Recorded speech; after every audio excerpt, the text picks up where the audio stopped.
नमस्कार मंडळी, एअसे मराठी यूट्यूब चॅनलमध्ये आपल्या सर्वांचे स्वागत आहे। जर तुम्ही वयाच्या 50 मध्ये 60 मध्ये किंवा अगदी 70 असाल तर अलीकडच्या एखाद्या रात्रीचा विचार करा। दिवसभराच्या थकव्यानंतर तुमचं शरीर विश्रांतीसाठी तयार असल्यासारखं वाटत असताना तुम्ही अंथरुणात झोपता, पण काही तासानंतर एक ओळखीची भावना परत येते। तुमचे पाय थरथरू लागतात, मग अचानक पोटामध्ये गोळा येऊ लागतो। ही वेदना हळूहळू सुरू होत नाही तर अचानक येते आणि तुम्हाला झोपेतून जाग करते। तुम्हाला कुशी बदलायची इच्छा होते, पण वेदना आणखी वाढेल या भीतीने तुम्ही तसे काही करत नाही। तुम्ही पाय सरळ करण्याचा प्रयत्न करता, पण स्नायूमुळे आणखी ताणले जातात। कधी कधी वेदना आपोआप कमी होण्याची वाट पाहत तुम्ही नुसतेच पडून राहता। मग जेव्हा सकाळ होते तेव्हा तुम्ही डोळे उघडता आणि पाय जमिनीवर ठेवता, तेव्हा पहिली भावना हलकेपणाची नसून जडपणाची असते। जणू काही तुमच्या पायांना एक अदृश्य वजन बांधलंय असं वाटतं। प्रत्येक पाऊल पूर्वीसारखं सहज पडत नाही। तुम्हाला हळू सावधपणे चालावं लागतं आणि कधी कधी आधारासाठी भिंतीचा किंवा जवळच्या खुर्चीचा आधार घ्यावा लागतो। जर हे सर्व तुम्हाला ओळखीचं वाटत असेल तर ही तुमची कहाणी असू शकते। या वयातील अनेक लोक स्वतःला असं सांगतात की हे केवळ वाढत्या वयाचे परिणाम आहेत किंवा शरीर कमजोर होणं स्वाभाविक आहे। हा विचार हळूहळू त्यांना ही समस्या स्वीकारायला भाग पडते, जणू काही तो एक जीवनाचाच भाग आहे। पण सत्य वेगळं आहे। तुमच्या शरीरामध्ये जाणवणारे पेटके, मुंग्या येणे किंवा जडपणा हे केवळ वाढत्या वयाचे लक्षण नाहीये, हे आहे एक अनेकदा मॅग्नेशियम, पोटॅशियम आणि साध्या व स्नायूंना पोषण देणाऱ्या इतर घटकांसारख्या आवश्यक पोषक तत्वांच्या कमतरतेचं लक्षण असतं। जेव्हा शरीरामध्ये या पोषण तत्वांची कमतरता असते तेव्हा स्नायू अधिक संवेदनशील होतात, नसा अधिक वेगाने प्रतिक्रिया देतात आणि सांध्यांची लवचिकता हळूहळू कमी होते। यामुळेच हे पेटके रात्रीच्या वेळी अधिक सामान्यपणे जाणवतात। यावेळी शरीर स्वतःची दुरुस्ती करण्याचा प्रयत्न करत असतं, पण चांगली गोष्ट ही आहे की जेव्हा तुम्ही त्यांची योग्य प्रकारे भरपाई करण्यास सुरुवात करता तेव्हा शरीर स्वतःला आंतरिकरित्या संतुलित करू लागतं। अगदी एखाद्या यंत्राप्रमाणे ज्याला वेळेवर तेल लावल्यावर ते पुन्हा सुरळीतपणे चालू लागतं। एक मनोरंजक गोष्ट जी फार कमी लोकांना समजते, कधी कधी लहान लहान बदलांमुळे मोठा फरक पडतो। झोपण्यापूर्वी योग्य प्रकारे घेतलेल्या केवळ 1 किंवा 2 साध्या बिया शरीराला रात्री चांगली विश्रांती घेण्यास मदत करू शकतात। बऱ्याच लोकांना असं आढळून आलंय की जेव्हा शरीराचं योग्य पोषण होतं तेव्हा झोप अधिक गाढ लागते, शरीरातील ताठरपणा कमी होतो आणि सकाळ हलकी आणि सुलभ वाटू लागते। हा काही अचानक घडलेला चमत्कार नाही, तर शरीराचे हळूहळू त्याच्या नैसर्गिक अवस्थेकडे परत येणे। हे सर्वात महत्त्वाची गोष्ट म्हणजे गुंतागुंतीचा उपाय शोधणं नाही, तर आपल्या शरीरामध्ये स्वतःला बरं करण्याची क्षमता अजूनही आहे हे समजून घेणे। ही शक्ती वयानुसार कमी होत नाही। जोपर्यंत तिची योग्य काळजी घेतली जात नाही तोपर्यंत ती फक्त सुप्त अवस्थेत राहते आणि जेव्हा तुम्ही तुमच्या शरीराचं ऐकायला सुरुवात करता तेव्हा तुमच्या लक्षात येतं की काही मोजके योग्य बदल खूप मोठा फरक घडवू शकतात। पुढे व्हिडिओमध्ये तुम्ही 7 साध्या बियांबद्दल शिकाल, ज्या प्रत्येकाचे एक वैशिष्ट्यपूर्ण कार्य करतात। काही स्नायूंना आराम देण्यास मदत करतात, काही सांधे लवचिक करतात आणि काही हाडं आणि कणरा मजबूत करतात। पहिल्या 3 बिया स्नायू सैल करण्यावर आणि सांधे मोकळे करण्यावरती लक्ष केंद्रित करतील, तर पुढील 4 बिये हाडे आणि हाडांना आतून पोषण देतील। पण लक्षात ठेवा, ही फक्त सुरुवात आहे। तुमच्या शरीराची काळजी घेण्याचा एक नवीन सोपा प्रवासाची ही सुरुवात आहे। जर तुम्हाला ही माहिती उपयुक्त वाटली तर कृपया थोडा वेळ काढून आपल्या चॅनलला सबस्क्राईब करा, कारण असे सोपे पण प्रभावी उपाय कधी कधी तुमचं दैनंदिन जीवन सुधारण्याची गुरुकिल्ली ठरू शकतात। पहिल्या क्रमांकावरती येतं ते म्हणजे स्नायूंचं आकुंचन कमी करणं, सांध्यांना वंगण घालणं। तुम्ही जे नुकतंच ऐकलं त्यानुसार पुढे जाऊन आपण पहिल्या उपायापासून सुरुवात करूया। हे उपाय खूप सोपे आणि परिचित आहेत, परंतु जर ते योग्यरित्या आणि नियमितपणे अंमलात आणले तर त्यामुळे लक्षणीय फरक पडू शकतो।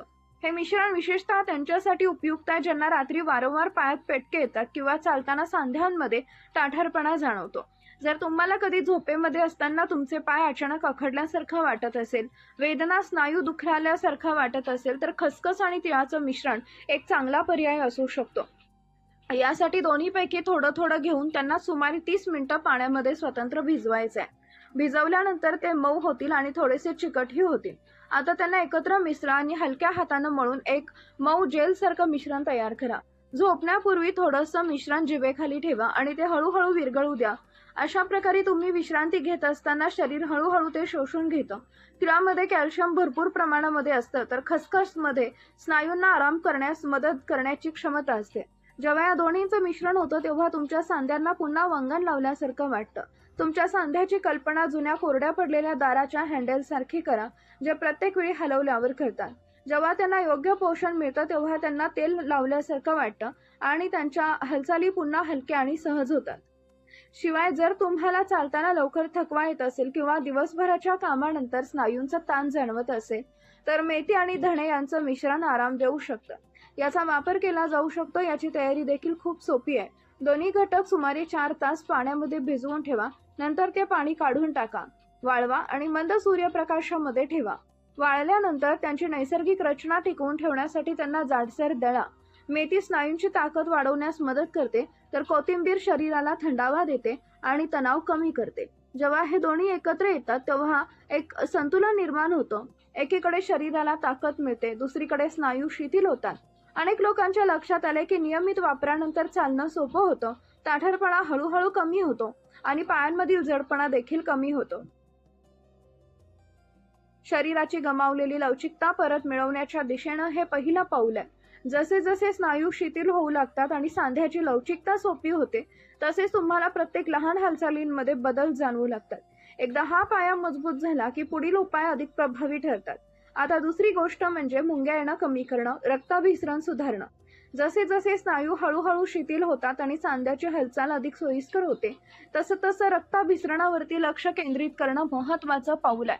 पायामध्ये मुंग्या येणे, मुंग्या आल्यासारखे वाटणे किंवा जडपणा जाणवणं हे केवळ स्नायू किंवा सांध्यांच्या समस्यांमुळेच होत नाही, तर त्यांचा संबंध अनेकदा रक्ताभिसरणाच्या कमतरतेशी असतो. जर तुम्हाला तुमच्या पायांमध्ये वारंवार बधिरता जाणवत असेल, जणू काही तुमच्या त्वचेखाली हजारो मुंग्या चालत आहेत असं वाटत असेल, किंवा बराच वेळ बसल्यानंतर उभे राहिल्यावर तुमचे पाय जड किंवा अखडल्यासारखे वाटत असतील, तर कलौंजी आणि बडीशेप यांचं मिश्रण उपयुक्त ठरू शकतं. हे तयार करणं खूप सोपं आहे. दोन्ही बिया थोड्या प्रमाणामध्ये घ्या. त्यांना थोड्या कोरड्या पॅनमध्ये सुगंध येईपर्यंत हलकं भाजून घ्या. नंतर थंड करून बारीक वाटून घ्या. तुम्ही झोपण्यापूर्वी याच सुमारे 1/4 चमचा घेऊ शकता. कलौंजी रक्ताभिसरण सुधारण्यास मदत करते असं मानलं जातं, तर बडीशेप शरीराला शांत करण्यास आणि अस्वस्थता कमी करण्यास मदत करते. जेव्हा या दोन्हींचा एकत्रित परिणाम शरीरावरती सौम्य पण दीर्घकाळ टिकणारा असतो, तुम्ही तुमच्या शरीरातील रक्तप्रवाहाची तुलना नदीशी करू शकता. जेव्हा प्रवाह मंदावतो किंवा त्यात अडथळा येतो तेव्हा अस्वस्थता वाढते, परंतु जेव्हा प्रवाह पुन्हा सुरू होतो तेव्हा सर्व काही हळूहळू आपल्या नैसर्गिक लयीत परत येतं. शिवाय जर तुम्हाला तुमची हाडं कमकुवत होत आहेत असं वाटत असेल, हलकी वेदना होत असेल किंवा चालताना तोल जात असेल, तर टरबूज आणि अंजीरच्या बियांचं मिश्रण एक चांगला पर्याय असू शकतो. दोन्ही एकत्र वाटून घ्या आणि झोपण्यापूर्वी थोड्या प्रमाणात घ्या. यासाठी कोणतीही गुंतागुंतीची तयारी आवश्यकता नाहीये, फक्त नियमितता आवश्यक आहे. टरबूजाच्या बियांमध्ये मॅग्नेशियम आणि झिंकसारखी खनिजे असतात, तर अंजिराच्या बिया नैसर्गिक कॅल्शियमचा चांगला स्रोत आहेत. जेव्हा शरीरालाही पोषक तत्व मिळतात तेव्हा हाडे हळूहळू मजबूत होतात आणि सांध्यांना आधार मिळतो. कालांतरानं तुमच्या लक्षात येईल की तुमचं चालणं अधिक स्थिर झालंय, हलकी वेदना कमी झाली आणि तुमचं शरीर पूर्वीसारखं जड वाटत नाही. हा तो टप्पा आहे जिथं शरीर आपल्या अंतर्गत समतोल पुन्हा मिळवू लागतो. रक्ताभिसरण सुधारल्यानं आणि हाडांना वेदना कमी झाल्या आणि तुमचं शरीर पूर्वीसारखं जड वाटत नाही. हा तो टप्पा आहे जिथं शरीर आपल्या अंतर्गत समतोल पुन्हा मिळवू लागतं. रक्ताभिसरण सुधारल्यानं आणि हाडांना योग्य पोषण मिळाल्यानं प्रत्येक पावलासोबत आत्मविश्वास वाढत जातो, हलकेपणाची भावना निर्माण होते आणि सर्वात महत्त्वाचं म्हणजे तुम्ही दीर्घकाळ अवस्थेपासून मुक्त होऊ लागता. आता तिसऱ्या क्रमांकावरती येते तीव्र वेदना निवारण, शरीराला ऊब मिळणं आणि पुनरुज्जीवन. रक्ताभिसरण विसरणं सुधारतं आणि शरीर हलकं वाटू लागतं. तेव्हा पुढची पायरी म्हणजे त्या खोलवरच्या आणि दीर्घकाळ टिकणाऱ्या वेदनांवर, विशेषतः स्नायू आणि सांध्यांमध्ये जाणवणाऱ्या थंडीवरती उपाय करणं. ही एक अशी स्थिती आहे जी अनेक लोकांना जाणवते, पण ते अनेकदा त्याकडे दुर्लक्ष करतात. त्या अंतर्गत थंडीमुळे स्नायू अधिक संवेदनशील होतात आणि सांध्यांची लवचिकता कमी होते. जर तुम्हाला रात्री वारंवार तीव्र पेटके येत असतील किंवा हवामान सामान्य असतानाही तुमचं पाय थंड वाटत असतील, तर ओवा आणि काळी मिरी यांचं मिश्रण आराम देऊ शकतं. याचा वापर करणं खूप सोपं आहे. दोन्ही घटक हलके भाजून घ्या, त्यांना सुगंध देऊन बाहेर काढा, थंड करून ते बारीक दळा. झोपण्यापूर्वी थोड्या प्रमाणामध्ये त्या ओव्यामुळे शरीराला आतून ऊब मिळते, तर काळी मिरी रक्ताभिसरण राखण्यास मदत करते. एकत्र केल्यावर ते एक सौम्य आणि सुखदायक ऊब निर्माण करतात, ज्यामुळे स्नायू मोकळे होतात आणि रात्रीचे पेटके कमी होण्यास मदत होते. अनेक लोकांना असं आढळून आलंय की शरीर योग्यरित्या उबदार ठेवल्यानं पेटके कमी होतात आणि अधिक शांत झोप लागते. या व्यतिरिक्त जर तुम्हाला सांधेदुखीचा त्रास होत असेल, विशेषतः चालताना किंवा बसताना सांध्यांमधून कटकट असा आवाज येत असेल किंवा तुमचे सांधे अस्वस्थ वाटत असतील, तर सुंठ आणि लवंग यांचं मिश्रण एक उपयुक्त पर्याय ठरू शकतं. त्यांना हलकं भाजून घ्या, बारीक वाटून घ्या आणि नियमितपणे थोड्या प्रमाणामध्ये सेवन करा. सुंठ शरीराला उष्णता देण्यास आणि सांध्यांची अस्वस्थता कमी करण्यास मदत करते, तर लवंगा स्नायूंना आराम देण्यास आणि हालचाल अधिक आरामदायी करण्यासही मदत करतात. जेव्हा हे घटक हळूहळू आणि नियमितपणे शरीरामध्ये घेतले जातात, तेव्हा शरीर त्यानुसार प्रतिसाद देऊ लागतं. उभं राहताना तुमच्या सांध्यामधील ताठरपणा कमी होत असल्याचं तुमच्या लक्षात येऊ शकतं. हालचाल अधिक आरामदायक होते आणि सतत होणारी सौम्य वेदना हळूहळू कमी होऊ लागते. हा अचानक होणारा बदल नसून तो हळूहळू होत असतो. ही एक अंतर्गत प्रक्रिया आहे, ज्याद्वारे शरीर हळूहळू आपलं संतुलन आणि नैसर्गिक लय पुन्हा मिळवते. आता या पद्धतीनं खऱ्या अर्थानं प्रभावी ठरवण्यासाठी एक अत्यंत महत्त्वाचा मुद्दा लक्षात ठेवणं आवश्यक आहे. तुम्ही सर्व बिया एकाच वेळी वापरू नये. आपल्या शरीराला विशेषतः 50 वर्षानंतर प्रत्येक लहान बदलाशी जुळवून घेण्यासाठी आणि तो आत्मसात करण्यासाठी वेळ लागतो. म्हणून प्रत्येक रात्री तुम्ही तुमच्या स्थितीनुसार योग्य असलेल्या केवळ 1 किंवा जास्तीत जास्त 2 प्रकारच्या बिया निवडाव्यात. अशा प्रकारे वापरल्यास तुमचं शरीर त्या सहजपणे स्वीकारू शकतं. त्यावर कुणीही अतिरिक्त भार पाडत नाही आणि त्यातील पोषक तत्वे नैसर्गिकरित्या आपला प्रभाव दाखवू शकतात. याकडे एक झटपट परिणाम देणारा उपाय म्हणून पाहू नका, तर शरीराच्या देखभालीची एक प्रक्रिया म्हणून पहा, जे हळूहळू स्थिरपणे कार्य करत असते. जेव्हा तुम्ही हे नियमित अवलंबता, तेव्हा बदल एका क्रमानं घडू लागतात, जे सहज लक्षात येतात आणि अनेकांना पहिल्याच रात्री गाढ झोप लागते. मध्यरात्री जाग येण्याचं प्रमाण कमी होतं आणि दुसऱ्या रात्रीपर्यंत जाग आल्यावर तुमचे पाय थोडे हलके वाटू लागतात आणि चालणं थोडं सोपं वाटू शकतं. तिसऱ्या रात्रीपर्यंत कोणतीही सौम्य वेदना किंवा पेटके कमी होतील आणि जर तुम्ही हे सुमारे 1 आठवडाभर चालू ठेवला, तर तुम्हाला तुमच्या दैनंदिन कामांमध्ये लक्षणीय फरक जाणवू शकतो. अंथरुणातून उठताना कमी संकोच वाटतो. राहिलेला दाटरपणा हळूहळू कमी होतो. या बिया वापरण्यासोबतच अशा 3 सोप्या सवयी आहेत, ज्या तुमच्या शरीराला अधिकच चांगला आधार देऊ शकतात. पहिली सवय म्हणजे सकाळी उठल्याबरोबर 2 ग्लास कोमट पाणी पिणं. यामुळे शरीर हळूहळूपणे सक्रिय होतं आणि रक्ताभिसरण सुधारण्यास मदत होतं. दुसरी सवय म्हणजे दुपारी किंवा तुमच्या विश्रांतीच्या वेळी 10 मिनिटं भिंतीला पाय टेकून झोपणं.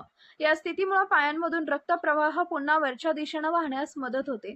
त्यामुळे जडपणा आणि थकवा कमी होतो. तिसरी सवय म्हणजे झोपण्यापूर्वी सुमारे 10 मिनिटं आपले पाय कोमट मिठाच्या पाण्यामध्ये भिजवणं.